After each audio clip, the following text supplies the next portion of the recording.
Today we're going to talk about slope and rate of change. Now, slope and rate of change are two terms, but yet they're interchangeable because they both describe the same topic. So before we get into particular problems, I want you to take a glance at this right here. The fact that there are 4 types of slope. Now, if you can memorize these pictures and what types of slope is represented by these, it kind of can serve as a cheat sheet for you to know what the answers are going to be. So let's look at each one. The first type of slope, is a picture or a graph that goes up and to the right. Now, if the graph goes up and to the right, then it is a positive slope. Second, if there's a line that goes up and down, that slope is undefined. Up and down. Notice the word undefined starts with U, and the word up starts with U, describing the direction. It goes up and down. The 2 U's, maybe that'll help you remember that. Third type of slope is negative slope, and notice the direction of this graph is going down to the right. And the last type of slope is a zero slope, which is represented by a horizontal line. Now, maybe to remember the difference between the zero and undefined, we talked about undefined and up, both starting with the letter U. With zero, let's talk about a heartbeat. If you were at the hospital, what does the monitor look like if no one has a heartbeat? They would have flatlined. So maybe that'll help you. No heartbeat, which is zero heartbeat, and a flat line represents a zero slope. Now, there's 2 ways to determine slope.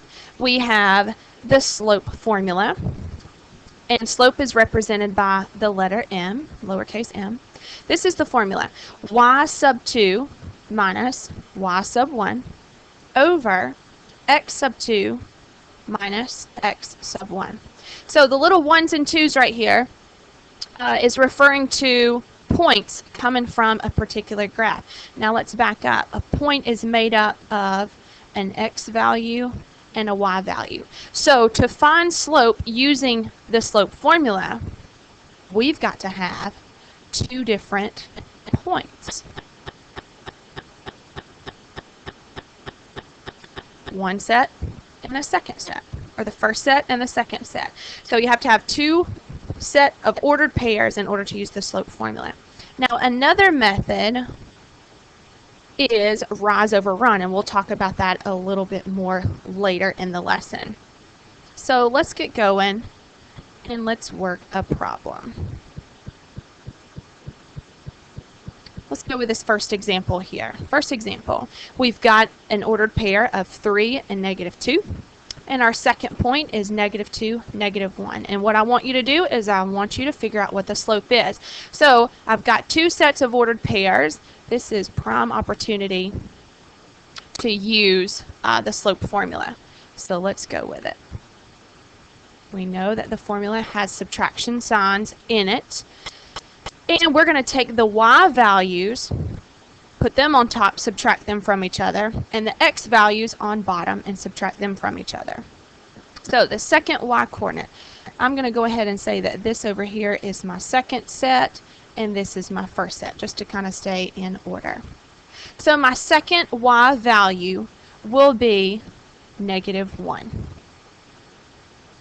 And then I'm going to subtract it from the first y value, which is -2. Now, if you're dealing with negative signs, make sure you use parentheses. That way you stay organized. Let's go with the bottom. Our second x coordinate, which is -2.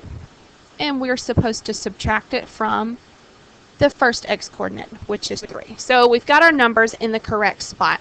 Now let's go ahead and solve this out. On top, -1 minus a -2.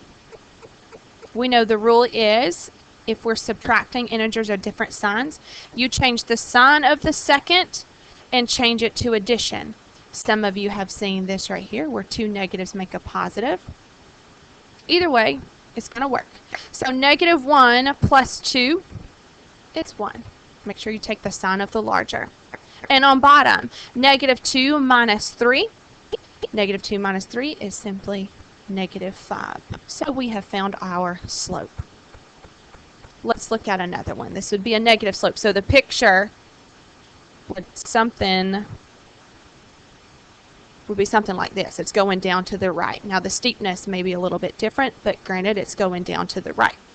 Let's look at this example here. -4 and 2 and 1 and 2. Again, I have two sets of ordered pairs, so I'm going to use the slope formula. What does it say? It says take the y-coordinate from the second set and subtract it from the y-coordinate from the first set. Sorry. So 2 minus 2 over. On the bottom it says take the x-coordinate from the second set and subtract it from the x-coordinate of the first set. Here we go. 1 minus a -4. All right, we've got our numbers in place. Let's actually solve this out. On top, 2 minus 2 is 0. And 1 minus a -4, there's those double negatives again. This will make it 5. Now this will reduce even more. What is 0 divided by a number? 0. So what does this picture look like? You're right. It's a flat line or a horizontal line. Good job. All right, let's go and let's get one more, given two ordered pairs. We have the points 3, -5, and 3, 6. Two sets of ordered pairs. It's cornering me into using the slope formula. I can't do anything with the rise over run right now, so I have to use that formula. What does it say? The second y-coordinate minus the first y-coordinate. 6 minus a -5 over the second x-coordinate minus the first. 3 minus 3. So we have our y-coordinates being subtracted on top and our x-coordinates being subtracted on bottom. Let's get going.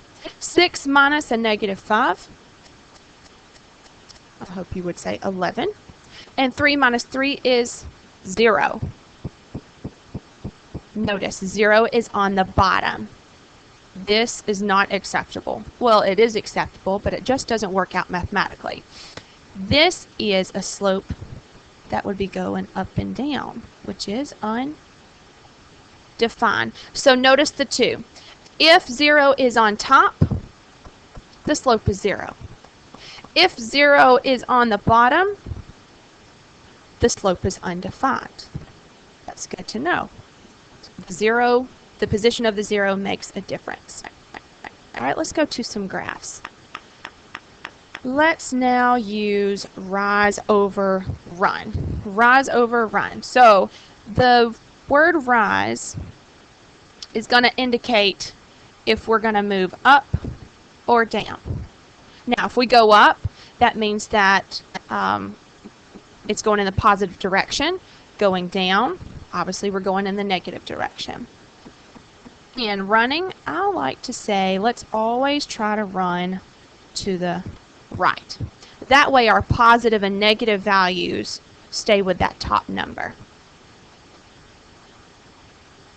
All right, let's look at this first example. Sometimes you're going to be given a graph and points will already be shown to you. Sometimes not, but in this case it is.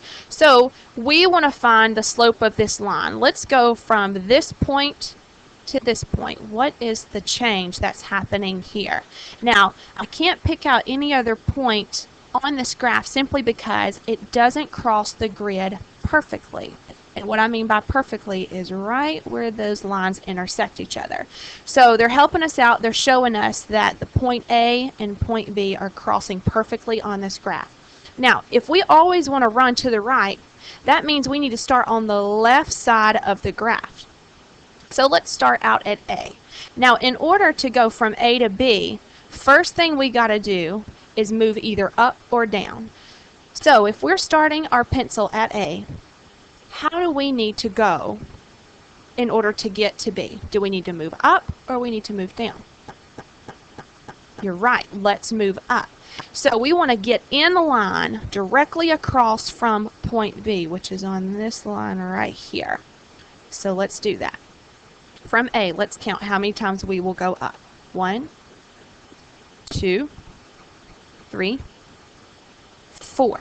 We're perfectly in line with B. So we moved up 4 times. Up meaning positive, so positive 4. Now, we have to go get on top of point B. So we stopped right here with our pencil. Now let's move to the right. Let's run to the right. Here we go. 1, 2, 3, 4, 5, 6, 7. We're there. So we move to the right 7 times. Now let's take this information and let's put it in the rise over run formula. Remember, the number on top indicates if you moved up or down, and we went up 4. The number on bottom indicates the run, and we ran to the right 7 times. You guys, that is your slope. A matter of counting. So some of you will love looking at graphs to determine the slope. But what happens if they do not give you points? Let's look at that. Okay, obviously by using my cheat sheet, I've got a negative slope happening here. It's moving down to the right. So let's use rise over run. Now granted, if you like the slope formula and you want to use 2 points and plug that in, go right ahead. That's perfectly fine. Let's practice rise over run one more time. Now we have to pick our points. So we need to look and see where it crosses the graph perfectly, or the grid perfectly. Okay, this is right there in the intersection. Okay, not good because it's in the middle. And then, the reason I'm not choosing this is because we don't know what the true decimal is. We don't want to estimate. We want to be perfect. Oh my gosh, all the way at the very end was, okay. So here we go. We've got our 2 points. Granted, they're far away from each other, but that's okay. We can handle it. Now, if we always want to run to the right, remember we want to start on the left side of the graph. So we need to start over here at this point here. Now, in order to go get in line with this point that we've picked, where do we need to move? Up or down? Yes, we've got to go down, indicated by this here. So let's go down. 1, 2, 3, 4, 5, 6, 7, 8. Now, at this 8th spot, we are definitely in line with that other point. So we went down 8, down determining the sign of negative. Let's run. How many times are we going to run? 1, 2, 3, 4, 5, 6, 7. We ran 7 times. So let's put it in our fraction form of rise over run. So the number on top indicates the rise. Well, in this case, we went down. So that is a negative 8. And how many times did we run to the right? We ran 7, and that number goes on bottom. You guys, that's your slope. Hope you enjoyed the lesson, and see you in class.